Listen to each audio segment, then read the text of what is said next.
गोवा मराठी अकादमीन शेनवारा शिरोडकर हांच्या हा कोण चित्रकार ह्या कविता संग्रहाचो लोकार्पण सुवाळो आयोजित केल्लो।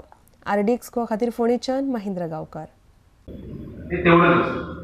परंतु सुदैवानं दासूसारखे लेखक गोमंतकामध्ये आहेत की जे केवळ विस्तार करणारे लेखक नाही, त्यांच्या साहित्यामध्ये काही विकास झालेला दिसतो। कथा असेल, नाटक असेल, एकांकिका असेल आणि आता ही कविता असेल। जसा परेशला एक सूर सापडला त्याच्या दृष्टीने मला एक सतत सूर हा कविता संग्रह वाचत असताना ऐकू येत होता। आणि विनोदाचा विषय तुमच्यामध्ये काही कवी कवयित्री मला दिसत आहेत त्यांच्याशी सहमत नसतील, परंतु अनेक कवींनी स्वतःचीच टिंगल आपल्या कवितांमधून केलेली आहे। कोकणीतले आमचे एक कवी मित्र आहेत अरुण साखरदांडे, त्यांची एक कविता आहे, एक कवी मेलो बरे झाले एकदाच गेलो पण आपल्या कवितामध्ये दौडून गेलो। त्यामुळे हे कवींनीच स्वतःची चेष्टा मस्करी केल्यामुळे कवी हा नेहमी थट्टेचा असा विषय झालेला असतो।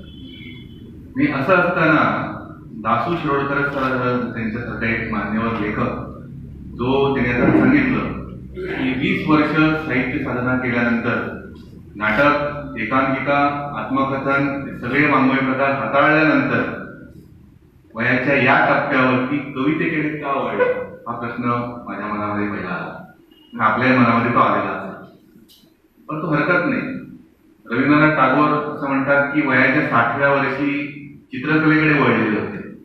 त्यामुळे दासू शिरोडकर आयुष्याच्या या टप्प्यावरती त्यांना राहावलं नाही, ते कवितेकडे वळलेले आहेत। त्यांच्या हृदयामध्ये हा जो कवितेचा झरा कधीपासून दडलेला असेल तर तो उफाळून बाहेर आलेला आहे असं आपण म्हणतो। त्यामुळे सर्वप्रथम या कवितेच्या प्रांतामध्ये दासू शिरोडकरांनी हे जे पदार्पण केलेलं आहे हा कविता संग्रह माझ्याकडून निर्माण झालेला आहे। कारण खरं म्हणजे आयुष्यात मी जेव्हा लेखनाला सुरुवात केली तेव्हा मला कधीच वाटलं नव्हतं की मी कधीतरी कविता लिहीन। आता अर्थ असा नाही की मला कवितेची ॲलर्जी आहे, जसा कवितेचा मी रसिक आहे, दर्जेदार कविता मला निश्चितच आवडतात आणि गाण्याचा तर मी अतिशय शौकीन आहे। तरी कवितेकडे मी जाईन असं मला कधी वाटलं नव्हतं। माझा सुरुवातीचा मुख्य आवडीचा प्रांत होता तो म्हणजे नाटक। मी लेखनाची सुरुवात केली ती नाटकातून, नंतर काही कारणांनी कथा आणि कादंबऱ्या झाल्या,